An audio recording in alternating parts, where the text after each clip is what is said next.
விக்னேஸ்வரா போற்றி ஓம் நவக்கிரகங்களை போற்றி. கும்பராசி நேயர்களுக்கு வணக்கம். கும்பராசி காலபுருஷ சக்கரத்தின் 11ஆம் இடம் சனி பகவானுடைய ஆட்சி வீடு.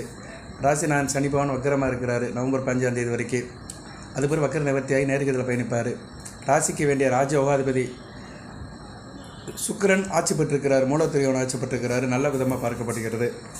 19ஆம் தேதியிலிருந்து ராசிக்கு 9ஆம் இடத்துல நல்ல நிலைமையில் இருக்கிறாரு. ராசிக்கு 3ஆம் இடம் வலுப்படுது. சுக்கிரன் நல்ல நிலைமையில் இருக்கிறாரு. புதன் நல்ல நிலைமைக்கு வந்திருக்கிறாரு. 8ஆம் இடத்துக்கு வந்தாலும் ஆட்சி பெற்று உச்சம் பெற்று இருக்கிறாரு. ராசிக்கு வேண்டிய கிரகங்கள் சூரியன், சுக்கிரன், புதன் நல்ல நிலைமையில் இருக்கிறாங்க.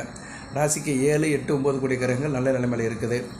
அதுபோக குருவும் செவ்வாய்க்கும் வீடு கொடுத்த கிரகங்களும் நல்ல நிலைமையில் இருக்குது. குருவுக்கு வீடு கொடுத்த சுக்கிரனும் ஆட்சி பெற்று இருக்கிறாரு. செவ்வாய்க்கு வீடு கொடுத்த புதனும் உச்சம் பெற்று இருக்கிறதுனால அந்த கிரகங்களும் மறைமுகமாக பலனாக கொடுக்கும். ஸோ இந்த காலகட்டம் கொஞ்சம் நல்ல விதமாக பார்க்கப்படுகிறது. மாளவியா யோகமும் பத்திர யோகமும் உங்களுக்கு பரிபூர்ணமாக கிடைக்குது. அதில் மாளவியா யோகம் சுக்கிரன் தருகின்ற யோகம். சுக்கிரன் உங்கள் ராசிக்கு 4, 9 கூடியவன், சுகஸ்தானாதிபதி, பாக்கியஸ்தானாதிபதி. அவர் ஆட்சி பெற்று இருக்கிறதுனால நல்ல விதமாக பார்க்கப்படுகிறது. தாய் தகப்பன் உறவில் நல்ல இதுபடியாக இருக்கும். சரியா, நல்லா இருப்பீங்க, நல்லபடியாக ஃபீல் பண்ணுவீங்க. அந்த உறவு நல்ல விதமாக இருக்கும். குடும்பத்தில் ஒரு இணக்கம் இருக்கும். துட்டக்காரியம் தொலகும், காரிய வெற்றி இருக்கும். சிறப்பாக பார்க்கப்படுகிறது. இந்த காலகட்டம் உங்களுக்கு நல்ல ஒரு வசந்த காலமாக சொல்லலாம்.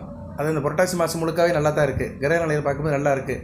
சுக்கிரன், புதன், சூரியன் இந்த கிரகங்கள் அடுத்தடுத்து பயிற்சி ஆகிறது மிகச்சிறப்பாக பார்க்கப்படுகிறது. கடன் மனை உறவு நல்லாயிருக்கும். சரியாக ஒருத்தர் புரிதலாக இருப்பீங்க, அடக்கமாக இருப்பீங்க. சூரியனும் கேதுவும் ஒன்றா இருந்தால் கூட குரு பார்வையில் இருக்கிறது நல்ல அமைப்பு தான். ராசிக்கு 8ஆம் இடத்துல வெளிநாட்டு தொடர்புலாம் நல்லாயிருக்கும். அயல்நாட்டு தேசம், அயல்நாட்டுக்கு போயிட்டு வர்றது, வெளி மாநில தொடர்புகள்லாம் சிறப்பாக இருக்கும். போயிட்டு வரலாம். சரியா, அதுபோக ஏற்றுமதி இறக்குமதி இந்த தொழிலெல்லாம் மிக கூடுதலாகவே சிறப்பாக பார்க்கப்படுகிறது. உங்கள் ராசிக்கு 9ஆம் இடத்துல சுக்கிரன் சிறப்பாக கொடுக்கறதுனால தேக ஆரோக்கியம் நல்லாயிருக்கும். நாள்பட்ட வியாதியில் இருக்கிறவங்க உட்காந்துக்கிறவங்க, கையில் காசு பணம் இருக்கும். சகோதர விருத்தி இருக்கும். சகோதர விருத்தினா என்ன, சகோதர வெளியில் நல்ல ஒரு முன்னேற்றம் இருக்கும். ஒருத்தருக்கு ஒருத்தர் இணக்கமாக இருப்பீங்க, உதவி புரிஞ்சுக்கிறவங்க. வீடு வேலைகள் நல்லபடியாக முடியும். வீடு கட்டுறதுக்கு வேண்டிய ஏற்பாடு பண்ணுவீங்க. வீட்டுக்கு தேவையான பொருட்கள்லாம் வாங்கி வைப்பீங்க, ஆடம்பர பொருட்கள். அதுபோக உயர்கல்வி படிக்கிற மாணவர்களுக்கு மிகச்சிறப்பாக பார்க்கப்படுகிறது. மதம், மொழி, இனம் இந்த சம்மந்தப்பட்டவங்களும் நல்ல விதமாக இருக்கும். நீங்கள் சம்மந்தப்பட்ட மதம், லாங்குவேஜ், உங்களுடைய இன்டிகிரேஷன் இதெல்லாம் மிகச்சிறப்பாக இருக்கும். கடன் மனை உறவு நல்லாயிருக்கும், ஏற்கனவே சொன்னேன். அதுபோக வரன் தேடிட்டு இருக்கிறவங்களுக்கு இந்த புரட்டாசி மாதம் நல்ல வரன் அமையும். ஆனால் நேரில் போய் பார்க்க முடியாது. ஆன்லைனில் நீங்கள் பார்த்துக்கலாம், ஜோசியம் பார்த்துக்கலாம், மற்ற தகவலை பரிமாறிக்கலாம். நல்ல கண்ணுக்கு நிறைந்த கணவன் கிடைப்பான். ஆண்களுக்கும் நல்ல ஒரு மனைவி கிடைக்கும். சரியா, ஒரு அருமையான கண்ணுக்கு நிறைந்த ஒரு மனைவி, ஒரு குணபதி கிடைக்கிறதுக்கு நல்ல ஒரு வாய்ப்பாக இருக்குது. நல்ல விதமாக பார்க்கப்படுகிறது. அதுபோக மற்றவங்களுடைய ஆலோசனையை கேட்பீங்க. நீங்களாக தனிப்பட்ட முறையில் இருக்க மாட்டீங்க. பிறருடைய ஆலோசனை கேட்பீங்க. பிறருக்கு இணக்கமாக இருப்பீங்க. பெண்கள் விஷயத்தில் சிறப்பாக இருப்பீங்க. பெண்களுக்கு நல்ல தூண்டுதல் பண்ணுவீங்க. குடும்பத்தில் இருக்கிற பெண்களுக்கும் சரி, உடன் வேலை பார்க்குற பெண்களுக்கும் சரி வேண்டியவராக இருப்பீங்க. உல்லாச பயணம் உனக்கே சொந்தம் அப்படின்னு சொன்ன மாதிரி உல்லாச பயணம் இருக்கும். எங்கேனாச்சும் போயிட்டு வருவீங்க. வயதுக்கு ஏற்ற மாதிரி வயதானவர்கள் ஆன்மீக வழிபாட்டில் போவாங்க. வயது குறைந்தவர்கள் மனைவியை கூட்டிகிட்டு எங்கேனாச்சும் பிக்னிக் டூர் அப்படின்னு இன்ப சுற்றுலா போயிட்டு வர்றதுக்கு ஒரு வாய்ப்பு இருக்குது.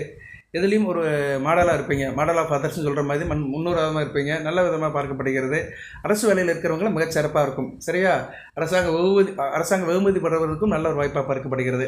சரி சார், நட்சத்திரத்துக்கு எப்படி சார் இருக்குன்னு நான் சொல்கிறேன். பொறுமையாக கேளுங்க. நம்ம சேனலை சப்ஸ்கிரைப் பண்ணவங்க சப்ஸ்கிரைப் பண்ணுங்கள். பெல் பட்டனை ஆன் பண்ணுங்கள். நோட்டிஃபிகேஷன் வர எல்லா வீடியோவும் பாருங்கள். ஜனநாயக செக் பண்ணுறேன், உங்களை அணுகுங்க. நல்லபடியாக பார்த்து கொடுப்போம். வாட்ஸ்அப் நம்பரை இதில் இன்க்ளோஸ் பண்ணியிருக்கிறேன். அதுக்கு நீங்கள் டெக்ஸ்ட் மெசேஜோ வாய்ஸ் மெசேஜோ கொடுக்கலாம். சரி, இப்போ ராசிக்கு குருஷியில் எது சார் இருக்குது, எந்த கிரகங்கள் சார் இருக்குது அப்படின்னு பார்த்தோம்னா, செவ்வாய் தான் 5ஆம் இடத்துல இருக்கிறாரு. செவ்வாய் 5ஆம் இடத்துல இருக்குது அந்த அளவுக்கு நல்லதல்ல. பிள்ளைகள் விஷயத்தில் சில புரிதல் கம்மியாக இருக்கும். சரியா, பிள்ளைகள் விஷயத்தில் கம்மியாக இருக்கும். சில காரியங்கள் இழுபறியாக இருக்கும். இருந்த போதிலும் செவ்வாய்க்கு வீடு கொடுத்த போது நல்ல நிலைமையில் இருக்கிறாரு. நல்ல விதமாக பார்க்கப்படுகிறது. செவ்வாய்க்கிழமை தோறும் இரவு 8 to 9 கந்தச கவசம் படிங்க. முருகப்பெருமான வழிபாடு பண்ணுங்கள். சிறப்பாக பார்க்கப்படுகிறது. செவ்வாய் பார்க்கின்ற இடங்கள் கொஞ்சம் டிஸ்டர்பன்ஸாக இருக்கும். குறிப்பாக ராசிக்கு 11ஆம் இடம் கொஞ்சம் டிஸ்டர்பன்ஸாக இருக்கும். மூத்த சகோதரன் விஷயத்தில் சில பிரச்சனைகள் இருக்கும். நீங்கள் நினைக்கிறீங்க இப்போ தான் கொஞ்சம் நேரத்துக்கு முன்னாடி சகோதர விஷயத்தில் நல்லா இருக்குமே சார் அப்படின்னீங்க. இளைய சகோதர விஷயத்தில் நல்லாயிருக்கும். சரியா, இளைய சகோதர விஷயத்தில் மிகச்சிறப்பாக இருக்கும். பர்டிகுலராக இளைய சகோதரி, தங்கச்சின்னு சொல்கிறோம்ல, அவங்க விஷயத்தில் மிகச்சிறப்பாக இருக்கும். மூத்த சகோதரன் விஷயத்தில் கொஞ்சம் பிரச்சனை இருக்கும். அது பர்டிகுலராக அண்ணன் அப்படிங்கிறோம் பார்த்தீங்களா. கும்பராசியில் பிறந்த உங்களுக்கு உங்கள் அண்ணன் ஒருத்தர் இருந்தாருன்னா அவர் விஷயத்தில் சில பிரச்சனைகள் இருக்க தான் செய்யும். சரி பண்ணிக்கோங்க. சரியா, அண்ணன் விஷயத்தில் சில பிரச்சனைகள் வந்துச்சுன்னா அதை கொஞ்சம் காம்ப்ரமைஸாக கொண்டு போங்க. ஜோதிடத்தில் அப்படி தான் சொல்ல முடியும். எந்த இடம் குருஷியலாக இருக்குது, எந்த இடம் பிரச்சனையாக இருக்குது, அதுக்கேற்ற மாதிரி நம்ம போய்க்கணும். அந்த இடத்த சொல்கிறது தான் ஜோதிடரோட கடமை. இந்த இடத்துல பிரச்சனை இருக்குது, அந்த பிரச்சனையை சரி பண்ணிடுங்க அப்படின்னு சொல்கிறது தான் ஒரு ஜோதிடரோட கடமை. 11ஆம் இடத்துக்கு செவ்வாய் பார்வையாக இருக்குது. 11ஆம் இடங்கிறது என்ன சார் அப்படின்னா, மனிதனுக்கு லாபத்தை குடிக்கிறது, வெற்றியை குடிக்கிறது, மூத்த சகோதரனை குடிக்கிறது, இளைய தாரத்தை குடிக்கிறது. சில பேருக்கு அகேஷனில் இளைய தாரம் இருக்கும். கும்பராசியில் மனைவி இருக்க இன்னொரு மனைவி கூட வச்சுருப்பாங்க, தொடர்பு இருக்கும். அப்படி இருக்கிறவங்களுக்கு அந்த பண்ணி கூட ஒரு பிரச்சனை வரும். இளைய தாரத்தோட சில பிரச்சனை வர்றதுக்கு வாய்ப்பு இருக்கும். இப்படி சில இதெல்லாம் அமைப்பெல்லாம் போகத்தான் செய்யும். அதுபோக எதிர்பார்த்த பணங்கள் வர்றதுக்கு கொஞ்சம் லேட் ஆகும். ஏன்னா செவ்வாய் உங்கள் ராசிக்கு 8ஆம் இடத்தையும் பார்க்குறாரு. 8ஆம் இடம்னா என்ன, அஷ்டமஸ்தானம் தான். அஷ்டமஸ்தானத்தை செவ்வாய் பார்க்கறதுனால வண்டி வாகனத்தில் போகும்போது கொஞ்சம் கவனமாக இருக்கணும். இருந்த போதிலும் 8ஆம் இடத்துக்கு குரு பார்வை இருக்குது. 8 குடைவன் 8ஆம் இடத்துக்கு உச்சம் அடைஞ்சிட்டார். இன்னிலிருந்து 22/9/2024 புதன் அங்கே போய் உட்காந்துருக்குது. பத்திர யோகம் நல்ல அமைப்பு தான். பத்திர யோகம், ஆளவி யோகம், இந்த 2 ராஜயோகங்கள் ராசிக்கு இருக்குது. சுக்கிரனும் புதனும் எப்போ நல்ல நிலைமையில் இருக்கிறாங்களோ அப்போ கும்பராசி நல்லா இருக்குங்க. ஒரு வரியில் சொல்லிட்டு வீடியோ முடிச்சிடலாம். உங்கள் ராசிக்கு வேண்டிய 5-8 கோடி புதனும் 4-9 கோடி சுக்கிரனும் நல்ல நிலைமையில் ஆட்சி மூலவ திரிகோணம் பெற்று நல்ல நிலைமையில் இருக்கிறாங்க. இதை காட்டில் என்ன பலன் வேணும்? சரியா, நல்லா இருக்குது. ராஜயோகங்கள் கூடி வருது. அடுத்தடுத்த மாதங்களில் ராஜயோகங்கள் நல்லபடியாக இருக்குது. அடுத்து சுக்கிரன் ராசிக்கு 10-11க்கு வருது, கூடுதல் சிறப்பு தான். புதனும் நல்ல நிலைமைக்கு தான் வருவார். சுக்கிரன் சம்மந்தப்பட்ட வீட்டுக்கு தான் வருவார். அடுத்து குரு பார்வைக்கு வருவார். விருச்சிகத்து வரும்போது அருமையான அமைப்புங்க. சரியா, 2 கிரகங்கள் வலிமை பெறுது, நல்லா இருக்குது. 4, 5, 8, 9 கேந்திராதிபதியும் கோணாதிபதியும் நல்ல நிலைமைக்கு வர்றதுனால கும்பராசிக்கு ஏழரைச்சனியோட தாக்கம் வெகுவாக குறையும். 100க்கு 60% குறைஞ்சிடும். 40% தான் இருக்கும். ஜனன ஜாதகத்தில் சுக்கிரனும் புதனும் நல்லா இருக்கிறவங்களுக்கு இப்போ நல்லா இருக்கும். ஜனன ஜாதகத்தில் லக்கண ரீதியாக புதன் நல்ல நிலைமையில் இருக்கணும். புதன் 6-8-12 மறையக்கூடாது. அதுமாதிரி சுக்கிரன் 3-8 மறையாமல் நல்ல நிலைமையில் இருந்தாங்கன்னா அவங்களுக்கு இப்போ நல்ல விதமாக பார்க்கப்படுகிறது. புதன் 8ஆம் இடத்துல இருக்கலாம். 8ஆம் இடத்துல இருந்தால் கூட நல்ல விதமாக பலன்கள் தான் கொடுப்பாரு. மறைந்த புதன் நிறைந்த பலன்களை கொடுக்குற மாதிரி நல்ல பலன்களை கொடுப்பாரு. அந்த அமைப்பு இப்போ உங்களுக்கு நல்ல விதமாக பார்க்கப்படுகிறது. இப்போ அவிட்ட நட்சத்திரம், அவிட்ட 3 நாளாம் பிறந்தவங்களுக்கு எப்படி சார் இருக்குன்னு பார்த்தோம்னா சிக்கல்லாம் இருக்காது. சரியா, நெருக்கடி கொஞ்சம் குறைஞ்சி நல்ல நிலைமையில் இருப்பீங்க. இருந்த போதிலும் வேலை பார்க்குற இடத்துல கொஞ்சம் இது இருக்கும், செஸ் இருக்கும். அதை கொஞ்சம் கவனமாக பார்த்துக்கோங்க. குரு பகவானால் நல்ல ஒரு ஏற்றம் இருக்கும். குரு வீடு கொடுத்த சுக்கிரன் மூலத்திறன் ஆட்சிப்பட்டு இருக்கிறது நல்ல சிறப்பாக பார்க்கப்படுகிறது. அதுபோக உங்களுக்கு எதிர்பார்த்த இடத்துல உங்களுக்கு அந்த சாதகமாக இருக்கும். நீங்கள் எதிர்பார்த்த உதவிகள் உங்களுக்கு எதிர்பார்த்த நேரத்தில் கிடைக்கும். தொழில் வருமானத்தில் லாபம் இருக்கும். முயற்சிகள் பலிக்கும். வியாபாரிகள் கணக்கு வழக்கில் கொஞ்சம் கவனமாக இருக்கணும். நிறைய குறை இருக்க தான் செய்யுது. சரியா, கொஞ்சம் குருஷியலாக இருக்க தான் செய்யும். இருந்தாலும் நிலைமை சமாளிப்பீங்க. அரசாங்க வேலையில் இருக்கிறவங்களும் நல்ல விதமாக இருக்குது. இருந்தாலும் சில நேரத்தில் கொஞ்சம் எச்சரிக்கையாக இருக்கணும். பண பரிவர்த்தனை சம்மந்தப்பட்ட வேலையில் இருக்கிறவங்க கொஞ்சம் கவனமாக இருக்கணும். அவசரப்படக்கூடாது, எதுக்கும் ஆசைப்படக்கூடாது. கொஞ்சம் கரெக்டாக இருக்கணும். வேலையில் கொஞ்சம் நேர்மையாக கரெக்டாக இருந்தீங்கன்னா இந்த பிரச்சனை இருக்காது. சரியா, ஏன்னா செவ்வாய் சூரியனை பார்க்குறாரு. சூரியனை பார்க்குறது கொஞ்சம் நல்ல அமைப்பு இல்லை. 7 கோடி சூரியனை பார்க்குறதுனால உடன் வேலை கூட வேலை பார்க்குறவங்களால சில பிரச்சனைகள் வரும். உங்கள் கூடயே இருந்து உங்களை குழி பறிக்கிற ஆள்லாம் இருப்பாங்க, அரசாங்கத்தில் வேலை பார்க்குறவங்க. ஏன்னா செவ்வாய் சூரியன் அரசு சம்மந்தப்பட்ட கிரகங்கள், கொஞ்சம் கவனமாக இருக்கணும். சரியா, அதுவும் குறிப்பாக கணக்கு வழக்கு சம்மந்தப்பட்ட இதில் இருக்கணும். ஏன்னா செவ்வாயும் சூரியனும் புதன் வீட்டில் இருக்கிறாங்க. அரசு கணக்கு வழக்கு சம்மந்தப்பட்ட இடங்கள், கஜானா, கலெக்டர் ஆஃபீஸு, இது மாதிரி இந்த டாக்குமெண்டேஷன் மெயின்டைன் பண்ணுற இடத்துல இருக்கிறவங்க கொஞ்சம் கவனமாக இருக்கணும். அங்கே தான் சிக்கல் வர்றதுக்கு வாய்ப்புகள் அதிகமாக இருக்கும். ஓகே, கோச்சாரத்தில் அவ்வளோதான் சொல்ல முடியும். அதுபோல் ஜனன ஜாதகத்தில் தான் கொஞ்சம் கிளியராக சொல்ல முடியும். ஏன்னா கோச்சாரங்கிறது எல்லாத்துக்கும் பொதுவான ஒன்று. கும்பராசிலே கோடிக்கணக்கில் இருப்பீங்க. ஒவ்வொரு நட்சத்திரத்திலுமே லட்சக்கணக்கில் பிறந்திருப்பீங்க. எல்லாத்துக்கும் ஒரு இடத்துல உட்காந்துட்டு கிளாரிட்டியாக சொல்ல முடியாது. கையை பிடிச்சிட்டு கூட்டு போக முடியாது ஸ்கூலுக்கு. ஸ்கூல் எங்கே இருக்குது அந்த இடத்த வேணால் சொல்லலாம், டைரக்ஷன் வேணால் சொல்லலாம். இந்த பக்கம் போனால் அந்த ஸ்கூல் இருக்குப்பா அப்படின்னு சொல்லிக்கலாம். ஆனால் அதுக்கு நேராக போய் நல்லபடியாக படிக்கிறது நம்மளோட கடமை.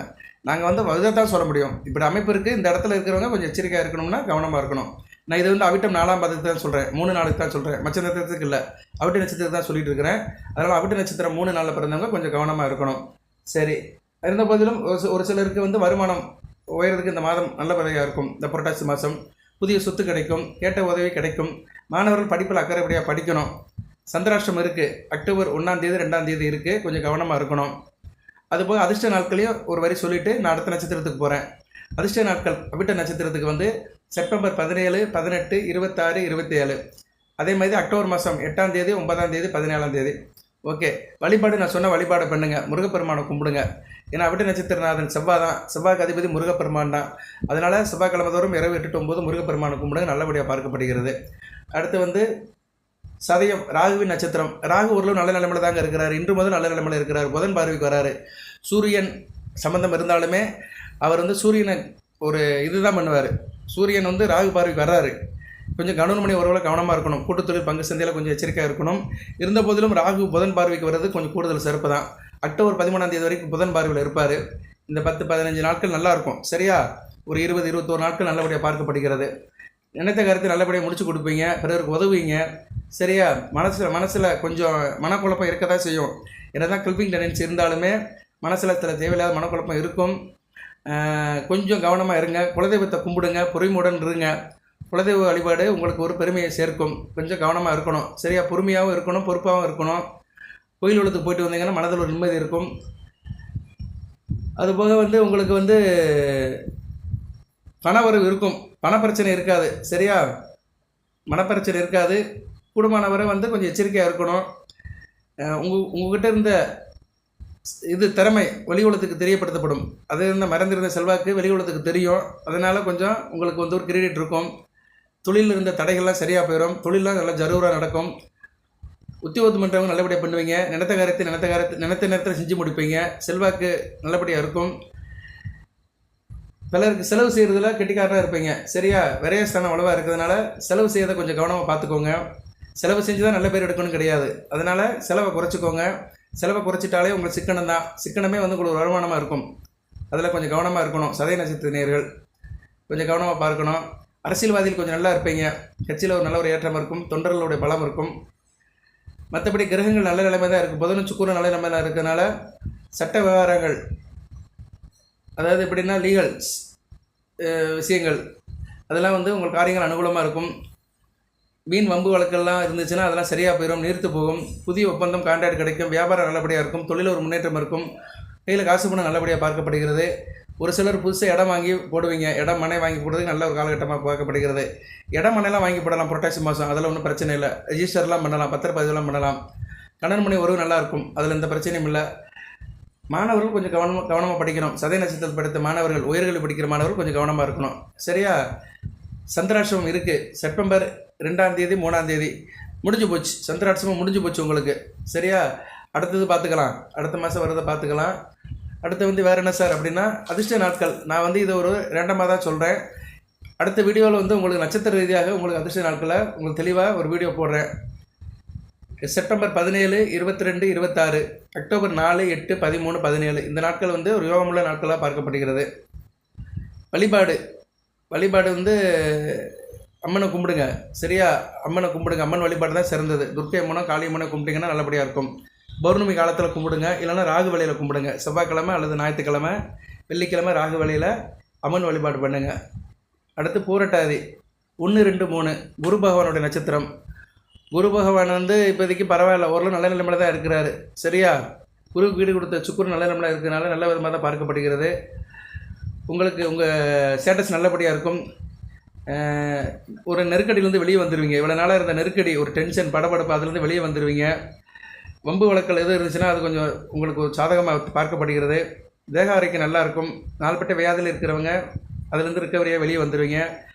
ரொம்ப நாள் நடக்க முடியாத வேலைகள், தடைப்பட்ட வேலைகள் மீண்டும் உங்களுக்கு நடக்க ஆரம்பிச்சிடும். தொழில் வியாபாரத்தில் ஒரு முன்னேற்றம் இருக்கும். புதிய தொழில் தொடங்குறதுக்கு இந்த காலம் நல்ல காலமாக பார்க்கப்படுகிறது. அந்த தொழில் முயற்சியும் வெற்றியாக கொடுக்கும். வேலை தேடுறவர்களுக்கு வேலை கிடைக்கும். எதிர்பார்த்த தகவல் வரும். அதுபோக உத்தியோகம் பண்ணுறவங்களுக்கு உடன் வேலை பார்க்குறவங்களுடைய ஒத்துழைப்பு இருக்கும். கையில் காசு பணம் அதிகம் இருக்கும். வருவாயும் கூடுதலாக இருக்கும். எக்ஸ்ட்ரா வருமானம் வர்றதுக்கு வாய்ப்பு இருக்குது. அதனால் வீட்டுக்கு தேவையான பொன் பொருள் நகை நட்டுலாம் வாங்குறதுக்கு சிலருக்கு ஆப்பர்ச்சுனிட்டி வரும். புதிய வண்டி கூட வாங்கலாம், வாகனம் கூட வாங்கலாம், கார் பைக்கு கூட வாங்கலாம். அது உங்கள் பொருளாதார நிலையை பொறுத்து. உங்கள் தனிப்பட்ட முறையில் உங்கள் ஜாதகத்தில் சுக்கிரன் புதன் நிலைப்பாட்டுக்கு ஏற்ற மாதிரி அந்த ஏணி கூடுதலாக இருக்கும். கணவன் மனை உறவு இணக்கமாக இருக்கும். நல்லா இருக்கும். ஒருத்தருக்கு ஒருத்தர் புரிதலாக இருப்பீங்க. உங்கள் பிள்ளைகள் எதிர்காலத்துக்காக சில சொத்துக்கள்லாம் வாங்குவீங்க. வெளிநாட்டு தொடர்பால் நல்ல லாபம் இருக்கும். பெண்கள் நல்லபடியாக இருப்பீங்க. வேலைக்கு போகிற பெண்கள் நல்லபடியாக பர்ஃபார்ம் பண்ணுவீங்க. அதுபோக பொதுவாக பூர்வீக சொத்து விஷயத்தில் சில வில்லங்கள் வரத்தான் செய்யும். கவனமாக இருக்கணும். விவசாயிகளும் கொஞ்சம் கவனமாக இருக்கணும். அதுபோக யூனிஃபார்ம் சர்வீஸில் இருக்கிறவங்க, காவல்துறை மற்ற யூனிஃபார்ம் சர்வீஸில் இருக்கிறவங்க கொஞ்சம் பொறுப்பாக வேலை பார்க்கணும். கடமையுடன் வேலை பார்க்கணும். இல்லைன்னா சில சங்கடங்கள் வரும். இந்த செவ்வாய் சனி சந்திப்பால், செவ்வாய் சூரியன் அந்த பார்வையால் சில பிரச்சனைகள் வர்றதுக்கு வாய்ப்பு இருக்குது. மாணவர்கள் நல்லா படிப்பீங்க. சரியா? படிப்பீங்க. கொஞ்சம் அக்கறையாகவும் இருப்பீங்க. சந்திராஷ்டமம் அக்டோபர் 3ஆம் தேதி அன்றைக்கி கொஞ்சம் கவனமாக இருக்கணும். வம்பு வழக்கு பிரச்சனையிலேருந்து விலகி இருக்கணும். அதிர்ஷ்ட நாட்கள் அப்படின்னு எடுத்துட்டோம்னா உங்களுக்கு செப்டம்பர் 26, 30, அக்டோபர் 8, 12, 17 குரு பகவானை வணங்குங்க. சரியா? கோயிலுக்கு போனீங்கன்னா நவக்கிரகத்தில் குரு பகவானை வணங்குங்க. குருவை வணங்க கோடி நன்மை. நட்சத்திரநாதனை ரொம்ப வணங்கணும். நட்சத்திரநாதனை வணங்க பழகிக்கோங்க. மற்றபடி கும்பராசிக்கு வேறு என்ன சார் குருஷியலாக இருக்குது அப்படின்னா நெருக்கடியாக இருக்கிறது. சந்திரன் இன்றைக்கி ராசிக்கு 3ஆம் இடத்துல இருக்கிறாரு. 3ஆம் இடத்துல சுக்கிரன் வர்றது நல்லது தான். சரியாக உத்தியோகம் பண்ணுறவங்களுக்கு நல்லாயிருக்கும். அடுத்து குருச்சந்திர யோகத்துக்கு போவார். அடுத்து செவ்வாயோடு சேர்வார். அடுத்து வீட்டுக்கு போவார். சந்திரன் கும்பராசிக்கு 6 கூட வந்தால் ஆகாத கரகம் தான். இருந்தாலும் அடுத்தடுத்து சுக்கிரன் குரு இவங்க சம்மந்தப்படுறதுனால ஒரு 4 நாளைக்கு நல்லாயிருக்கும். 22ஆம் தேதியிலிருந்து 25ஆம் தேதி வரைக்கும் 22, 23, 24, 25, 26 கூட எடுத்துக்கலாம். ஸோ ஒரு 5 நாளுக்கு சந்திரனால ஒரு வலிமை இருக்கும். சந்திரன் வலிமைப்படுறதுனால என்ன உத்தியோகம் பண்ணுறவங்களுக்கு ஒரு நல்ல ஒரு ஏற்றமாக இருக்கும். உத்தியோகம் பண்ணுறவங்களுக்கு மிகச்சிறப்பாக பார்க்கப்படுகிறது. மற்றபடி ராசிக்கு 2ஆம் இடம் வலுப்படுறது. 2, 3, 4, 5 இந்த இடங்கள் வலுப்படுகிறது. நல்ல விதமாக பார்க்கப்படுகிறது. ராசிக்கு 5ஆம் இடத்துல சந்திரன் கூட போய் செவ்வாய் கூட போய் சந்திரன் சேருவார். சந்திரமங்கல யோகம் அதுவும் கொஞ்சம் கூடுதலாக நல்லாயிருக்கும். 26ஆம் தேதி வரைக்கும் உங்களுக்கு கணக்கு சொல்லலாம். சரியா? 26ஆம் தேதி வரைக்கும் சூரியனுக்கு கேந்திரமாக சந்திரன் வர்ற வரைக்கும் கொஞ்சம் ஓரளவு நல்ல பலன்களை கொடுப்பாரு. 26ஆம் தேதி வரைக்கும் யோக காலமாக பார்க்கப்படுகிறது. இன்று தேதி 22/9/2024 புரட்டாசி 6ஆம் தேதி. இன்னிலிருந்து ஒரு 5-6 நாட்களுக்கு ஒரு யோகமான நாட்களாகவே பார்க்கப்படுகிறது. அடுத்து சந்திரன் தேய்பிர சந்திரனை மாறிடுவார். ராசிக்கு கடகராசிக்கு வந்தாலுமே தேய்பிர சந்திரனாக போயிட்டுருப்பார். ஓகே நேர்களே, கிரக நிலைகள் எடுத்துக்கிட்டோம்னா சுக்கிரன், புதன், சூரியன், கேது நல்ல நிலைமையில் இருக்கிறாங்க. 4 கிரகங்கள். ராசிநாதன் சுமாராக தான் இருக்கிறாரு. ராசிநாதனால் அந்த அளவுக்கு பெரிய பெனிஃபிட் இல்லை. மாறும். கொஞ்சம் பொறுமையாக இருங்க. ஏழரை சனி தாக்கம் இருக்க தான் செய்யுது, இல்லைன்னு சொல்ல மாட்டேன். ஜென்மத்திலே சனி பகவான் போயிட்டு இருக்கிறாரு. புரட்டாதி நட்சத்திரத்தில் தான் போகிறாரு. அழுத்தம் இருக்க தான் செய்யும். கவனமாக இருங்க, பொறுமையாக இருங்க, அகலக்கால் வைக்காதீங்க, நிதானமாக இருங்க. அடுத்தடுத்து பலன் போட்டுக்கிட்டு தான் இருக்கிறேன். மற்ற கிரகங்களுடைய கான்ட்ரிபியூஷன் கொஞ்சம் கூடுதலாக கிடைக்குது. இருந்தாலும் வருடக்கோள்கள் நல்ல நிலைமைக்கு வரணும். வருடக்கோள்கள்லாம் யார்? இந்த சனி பகவானும் குருவும் நல்ல நிலைமைக்கு வரணும். குரு பயிற்சி அடுத்த பயிற்சி கும்பராசிக்கு மிக சிறப்பாக இருக்கும். ராகு ராசிக்கு வந்துடுவார். அது பெருசாக எடுத்துக்க முடியாது. சனி பகவான் 2ஆம் இடத்துக்கு போயிடுவார். ஸோ அடுத்த பயிற்சி ராகு பயிற்சியும் சனி பயிற்சியும் அந்தளவுக்கு சிறப்பாக இல்லை. ராசியில் ராகு, 2ஆம் இடத்துல சனி பகவான். இந்த அமைப்பு அப்படியே ஒரு 1.5 வருஷத்துக்கு தொடரும். சனி பகவான் ஏழரை சனிலேருந்து வெளியே போகிறதுக்கு 2028 ஆயிரும். சரியா? 2029க்கு மேலே தான் உங்களுக்கு ஒரு பழைய நிலைமை வரும் கும்பராசிக்கு. அது வரைக்கும் கொஞ்சம் பல்ல கடிச்சிட்டு கையை கட்டிக்கிட்டு தான் இருக்கணும். அவசரப்படக்கூடாது. சில விஷயங்கள் நடக்கும், கஷ்டமாக தான் இருக்கும். சரியா? அதை கொஞ்சம் எதிர்பார்த்துட்டு அதுக்கேற்ற மாதிரி நீங்கள் இருக்கணும். Slow and steady is win the race. மெதுவாக தான் போய் தான் நீங்கள் எந்த ஒரு காரியத்தில் வெற்றியாக முடியும். அது மனதுக்குள்ள நல்லா பதிய வச்சுக்கோங்க. மற்ற கிரகங்கள் சாதகமாக வரும்போது கெடுபலங்கள் குறையும். கெடுபலங்கள் குறைஞ்சி கொஞ்சம் சாதக போக்கு இருக்கும். ஓகே, நான் இந்த தசாபுத்தி பலனுக்கும் அடுத்த வீடியோ போடுறேன். இன்னும் கொஞ்சம் க்ளோஸாகவும் சில தகவல்களை சொல்கிறேன். பொறுமையாக பாருங்கள். சேனலை சப்ஸ்கிரைப் பண்ணாலும் சப்ஸ்கிரைப் பண்ணுங்கள். பெல் பட்டன் ஆன் பண்ணுங்கள். நோட்டிஃபிகேஷன் வர எல்லா வீடியோவும் பாருங்கள். ஜனனா செக் பண்ணுற அணுகுங்க, பார்த்து கொடுக்குறோம். % உங்களுக்கு எப்படி இருக்குது அதை பார்க்குறோம். சதய நட்சத்திரத்தில் நிறைய ஜாதகம் வருது. சதய நட்சத்திரத்தில் நிறைய பேர் சங்கடப்பட்டு இருக்கிறாங்க. வர ஜாதகத்தில் சதயம் நிறைய வருது. அதனால் சதய நட்சத்திரத்துக்காரங்க கொஞ்சம் கவனமாக இருங்க. சரியா? நட்சத்திரநாதனும் இப்போதைக்கு பரவாயில்ல. சரியா? அந்த மாத கணக்கில் நல்லா இருப்பார். அங்கிட்டு கொஞ்சம் குருசியல் ஆகும். சரியா? அடுத்து செவ்வாய் பறவைக்கு வருவார். Right, okay. இதெல்லாம் கிரக மாற்றங்கள் நிலையானதுன்னு சொல்ல முடியாது. மாறிக்கிட்டே தான் இருக்கும். மாறிக்கிட்டே இந்த அமைப்பில் நம்ம ஒரு பலனை எடுத்து சொல்லிக்கிட்டே இருக்கணும். நீங்களும் அதை பார்த்துக்கிட்டு அதுக்கேற்ற மாதிரி வழிபாடை சரி பண்ணிக்கிட்டே இருக்கணும். வழிபாடு தான் ரொம்ப முக்கியம். அந்த நேரத்துக்கு ஏற்ற வழிபாடு பண்ணிட்டீங்கன்னா சரியாக போயிடும். சில நேயர் கமெண்ட்ஸ் போடுறாங்க, நான் எந்த சாமியாக சார் கும்பிட அப்படிம்பாங்க. நான் கோச்சாரத்தில் எந்த கிரகம் உங்களுக்கு சரியில்லையோ அந்த கிரகத்தை கும்பிட சொல்லுவேன். இப்போதைக்கு முருகப்பெருமானை கும்பிட சொல்லியிருக்கேன், அதை பண்ணுங்க. அதுபோக தனிப்பட்ட முறையில் ஜனன ஜாதக லக்கண ரீதியாக தசாபுத்தி நடக்கும். அதுக்கேற்ற வழிபாடு பண்ணணும். அது உங்கள் ஜாதகத்தை பார்த்தா தான் தெரியும். சரியா? என்னால் சொல்ல முடியாது, யாராலும் சொல்ல முடியாது. கோச்சாரத்தில் எந்த கிரகங்கள் ரொம்ப வீக்காக இருக்கோ அந்த கிரகத்துக்குள்ள வழிபாடு பண்ணிங்கன்னா மனமும் உடலும் நல்லபடியாக இருக்கும். கோச்சார பலன்கள் என்ன? மனமும் உடலும் தான். உங்கள் மனத்துக்கும் உடலுக்கும் பலனை சொல்லலாம். மற்றபடி உங்களுக்கு தனிப்பட்ட முறையில் உங்களை சுற்றி நடக்கிறது, குடும்பத்தில் நடக்கிறது, நீங்கள் யாருக்கு வேண்டியவர் வேண்டாதவர்கள் என்பதை பார்த்து சொல்கிறது ஜாதகத்தில் தான் தெரியும். இது பொது அமைப்பு தான். ஒரு கூட்டத்தில் இருக்கிற மாதிரி தான். நீங்கள் ஒரு கூட்டத்துக்கு வந்துட்டிங்கன்னா நீங்கள் ஒரு தனி மனிதன் ஆகிடுறீங்க. சரியா? ஒரு கூட்டத்தில் போய் சேர்ந்து ஐக்கியமாகறீங்க. கும்பராசி அப்படிங்கிற கூட்டத்தில் இருந்து தான் பலன் சொல்கிறேன் வழியே தனிப்பட்ட கும்பராசினியருக்கு பலன் சொல்லலை. அது ஜாதக பலன்கள். சரியா? புரிஞ்சுக்கணும். எப்பயுமே என்றைக்குமே புரிஞ்சுக்கணும். கோச்சார பலனும் என்ன, தனிப்பட்ட ஜாதக பலன் என்ன ரெண்டையும் புரிஞ்சுக்கணும். ஆனால் தனிப்பட்ட ஜாதக பலனும் கோச்சாரத்துலேருந்து எடுக்கிறாங்க. நீங்கள் பிறக்கும்போது அன்றைக்கி என்ன கோச்சார அமைப்பு இருந்துச்சோ அதை தான் எடுத்து போடுறாங்க. லக்கணம் மட்டும் மாறுபடும். ஓகே நேயர்களே, நான் நிறைய தகவல்களை சொல்லியிருக்கிறேன். பழைய வீடியோ கேட்குறவங்களுக்கு நிறைய தகவல்களை சொல்லியிருப்பேன். அதுபடி தான் எதுவுமே நான் ப்ரூஃபெல்லாம் பேசுறது கிடையாது. கட்டம் மட்டும் தான் பேசுவேன். புள்ளி விவரத்தோட அந்த நாட்கள்லாம் கரெக்டாக சொல்லுவேன். அப்சர்வேஷன் பண்ணி இறைவன் எனக்கு கொடுத்த அறிவுக்கு உட்பட்டு அனுபவத்தை சேர்ந்து உங்களுக்கு பலன்களாக சொல்கிறேன். தொடர்ந்து பாருங்கள். எல்லாம் வல்ல இறைவன் கும்பராசினியர்களுக்கு சில சௌபாகியத்தையும் சில ஐஸ்வர்யத்தையும் சில நன்மையிலும் கொடுப்பார். அனைத்து வளங்களும் நலங்களை பெற்று தேக ஆரோக்கியத்துடன் தீர்க்காயலுடன் நீடோடி வாழ்க, நிறைந்த வளம் பெறுக. நன்றி நேயர்களே.